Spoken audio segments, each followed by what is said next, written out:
इसकी श्रृंखला का दूसरा वीडियो है वृषभ राशि। तो यदि आपकी वृषभ राशि है, अपनी कुंडली देख लीजिए। अगर आपकी कुंडली में चंद्रमा कहीं भी बैठा हो और वहां 2 नंबर लिखा है, इसका मतलब आपकी वृषभ राशि है। वृषभ राशि के स्वामी होते हैं शुक्र। यदि कुंडली में शुक्र की शुभ स्थिति अच्छी है तो आपके जीवन में हमेशा सकारात्मक चेंजेज होते रहेंगे और सकारात्मक जो है ऊंचाइयों को आप चढ़ते रहेंगे। तो देखिए कि ये जो राहु और केतु का राशि परिवर्तन है, ये 30 अक्टूबर को होने वाला है और ये कमोबेश 18 महीने बाद हो रहा है। इसका मतलब राहु केतु अब जो है, अभी तक आपके द्वादश भाव में थे, तो द्वादश भाव में राहु का रहना अच्छा नहीं माना जाता है। और यहाँ पे वो गुरु के साथ थे, तो गुरु के साथ मिलके गुरु चांडाल दोष बना रहे थे। जिस गुरु चंडाल दोष के कारण आपके जीवन में पिछले कुछ समय से कई परेशानियां चल रही थी। अब उन परेशानियों को डिस्कस करके वीडियो लंबा करने का कोई फायदा नहीं है, लेकिन आप इतना जान लीजिए मोटा मोटा कि गुरु चंडाल दोष से मुक्ति के कारण आपको अब 30 अक्टूबर के बाद राहत मिलने लगेगी। और वो अब आप फील कर पा रहे होंगे क्योंकि ऑलमोस्ट परिवर्तन होने को है। और राहु का ट्रांजिट जो है द्वादश भाव से आपके लाभ स्थान पे जा रहा है, क्योंकि राहु और केतु हमेशा वक्र चाल से चलते हैं, हमेशा वक्री रहते हैं और ये मीन राशि में जा रहे हैं, लाभ स्थान में जा रहे हैं। तो एकादश भाव में राहु का गोचर हमेशा शुभ माना जाता है, क्योंकि यहाँ पे बैठ के राहु आपको मल्टीपल सोर्सेस से लाभ कराते हैं। मतलब आपके एक से अधिक आय के अवसर बनेंगे, आप एक से अधिक लोगों से लाभान्वित होंगे, आप एक से अधिक संस्थाओं में काम करते हुए सैलरी उठाएंगे। मतलब ओवरऑल यहाँ पे राहु का गोचर अच्छा माना जाता है, लेकिन ये डिपेंड करता है कि आपकी लग्न कुंडली में राहु की पोजीशन कैसी है। अगर आपके लग्न कुंडली में राहु की पोजीशन अच्छी है तो ये राहु का गोचर आपके लिए बहुत ही शुभ फल लेके आने वाला है। इसके अलावा आप केतु का गोचर देखिए।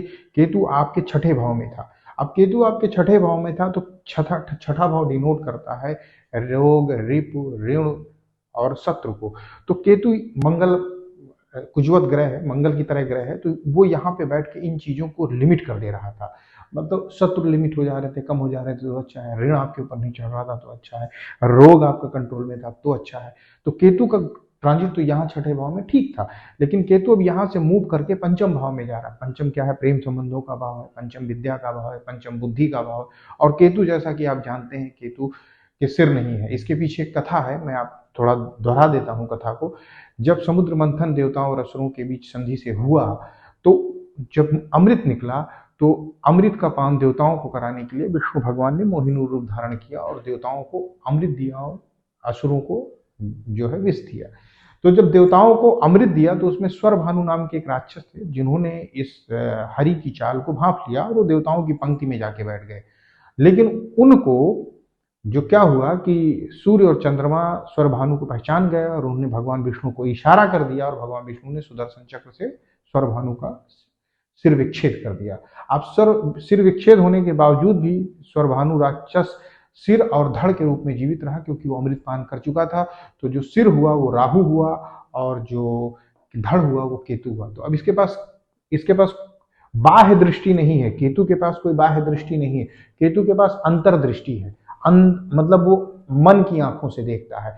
तो यहाँ पे अगर यहाँ इसके दो मतलब हुए यहाँ पे केतु के। इसका मतलब ये है कि आप जो है जो भी डिसीजन लीजिए वो अंतरात्मा की आवाज से लीजिए तो सही रहेगा। अगर आप बाह्य दुनिया में देख कर डिसीजन लेंगे तो केतु आपको मतिभ्रम कर देगा, केतु आपको एक जो है भ्रमजाल में उलझा देगा, केतु जो है आपको सही डिसीजन लेने में बड़ा कंफ्यूजन क्रिएट करेगा। तो आप हमेशा जब तक 18 महीने तक केतु यहाँ पे है, आप जो है हमेशा अंतर्मन से अपने मन की आवाज सुन के जो है आप जो है डिसीजन लीजिए। इसके अलावा मैं आपको एक चीज और भी बता देना चाहता हूँ। यहाँ पे जो राहु है वो राहु यहाँ पे लाभ तो करता है, लेकिन कुछ स्थितियों में कभी कभी आपकी कुंडली में अगर सही ग्रह दशाओं की स्थिति नहीं है तो ये एक नकारात्मक ऊर्जा भी क्रिएट करता है। अब आइए हम जानते हैं, ज्यादा न जानते हुए मैं आपको इस गोचर का एक जो है स्टार बता देता हूँ। ये गोचर आपके लिए 3 स्टार है। अगर मैं इसको स्टार में कैलकुलेट करूं तो आपको 3 स्टार दूंगा। और आइए जानते हैं कि क्या उपाय करें जिससे जो है हमारा जो ये निष्कंटक हो। तो देखिए, राहु और केतु इन दोनों का सम्मिलित अगर उपाय करना है तो आप शंकर जी की आराधना करिए, क्योंकि ये नाग माने जाते हैं और शंकर जी की आराधना करने से ये दोनों कंट्रोल रहते हैं।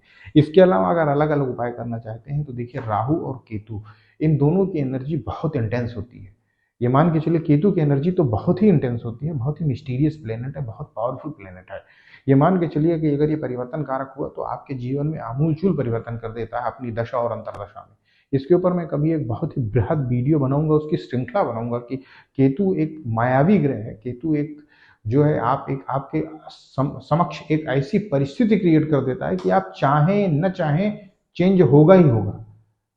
और उसके बाद जैसे कहते नहीं कि एक बहुत तेज आंधी आती है और गुजर के चली जाती है, और जब गुजर के चली जाती है तो आप उसके बाद देखते रहते हैं कि क्या मतलब बचा, क्या उड़ गया। उस तरह की केतु की एनर्जी होती है। तो इनकी मतलब फुल प्रभाव चाहे जितना भी कोई इस ज्योतिष की फील्ड में बोले कि इनके फुल प्रभाव को नलीफाई किया जा सकता है, ऐसा नहीं है। हाँ, थोड़ा बहुत जो है मॉड्यूलेट किया जा सकता है। तो राहु के प्रभाव को मॉड्यूलेट करने के लिए शंकर जी और दुर्गा जी की आराधना करिए, दुर्गा जी के 108 मंत्रों का जाप करिए, दुर्गा जी की चालीसा का पाठ करिए, दुर्गा जी के मंदिर में दर्शन करिए, प्रसाद चढ़ाइए, ये सारे काम करिए, तो इससे आपका ये कंट्रोल रहेगा। राहु के मंत्रों का, राहु के स्त्रोत का भी जप कर सकते हैं। केतु की आराधना के लिए गणेश जी की आराधना करिए, क्योंकि केतु के भी सिर नहीं है, गणेश जी के भी सिर नहीं है। गणेश जी को हाथी का सिर दिया गया है, तो केतु के देवता है गणेश जी, तो गणेश जी की जितनी ज़्यादा आराधना कर सकते हैं उतनी ज़्यादा आराधना करिए, और इससे आपको लाभ होगा। क्यों? क्योंकि गणेश जी को बुद्धि का देवता माना जाता है, तो आपकी बुद्धि जो है संयमित रहेगी, बुद्धि आपकी तार्किक रहेगी, आप सही डिसीजन लेने में सक्षम होंगे। देखिए, कोई विपरीत समय कभी कुछ विपरीत नहीं लेके आता है, वो आपके पास आपके उस विपरीत समय में आपके डिसीजन ऐसे गलत हो जाते हैं जिनका आपका फ्यूचर में खामियाजा भुगतना पड़ता है। तो गणेश जी की आराधना तो वैसे भी अपने जीवन में करते रहिए। इससे क्या होगा कि आपका कभी जीवन में कोई डिसीजन गलत नहीं होगा, और जब आपका डिसीजन गलत नहीं होगा तो आप अपने जीवन में स्टेप क्लाइम करते चले जाएंगे। देर हो सकती है, लेकिन आप जो है आपका जो ग्राफ रहेगा ऊपर की तरफ ही रहेगा, कभी नीचे की तरफ नहीं आएगा। हमेशा जैसे धीरे धीरे धीरे धीरे आप करते चले जाएंगे और आप संतोष में भी रहेंगे। तो ये तो हुआ वृषभ राशि वालों के लिए। तो वृषभ राशि वालों, ये आपकी जो है गोचर का विवेचन है। आप संतोषजनक रूप से रहिए, और सबसे बड़ी चीज है उपाय उपाय जरूर करिए, क्योंकि देखिए कर्म प्रधान विश्व करी रखा, बिना कर्म करिए कुछ नहीं मिलता है। ये तो ग्रहों की स्थितियां हैं, ग्रह चेंज होते रहेंगे। अगर आप कर्म करेंगे तो अपनी स्थितियों में थोड़ा बहुत सुधार करते रहेंगे, और जब सुधार होता रहेगा तो आप आगे बढ़ते रहेंगे। और कर्म ही नहीं करेंगे, कर्म का मतलब यह है कि अपना लौकिक कर्म तो करिए, जो जॉब कर रहे हैं, जो पढ़ाई कर रहे हैं, जो जो भी बिजनेस कर रहे हैं वो करते रहिए। इसके साथ साथ इसको जीवन में थोड़ा सा ऐड ऑन कर लीजिए। जस्ट लाइक आप कुछ खाते हैं तो जो है एपेटाइजर या ऐसे कुछ ले लेते हैं, वैसे ही इन उपायों को अपने जीवन में उतार लीजिए। आपको देखिए कि आपका जो है जीवन की गति जो है प्रगति की एसेलरेट हो गई, और जब एसेलरेट हो जाएगी तो आपके पास सब कुछ आएगा, सुख आएगा, और सुख में सब कुछ है। तो इन्हीं बातों के साथ अब वृषभ राशि वालों, मैं आपकी वाणी को विराम अपनी वाणी को विराम देता हूँ। आपका जीवन मंगलमय हो।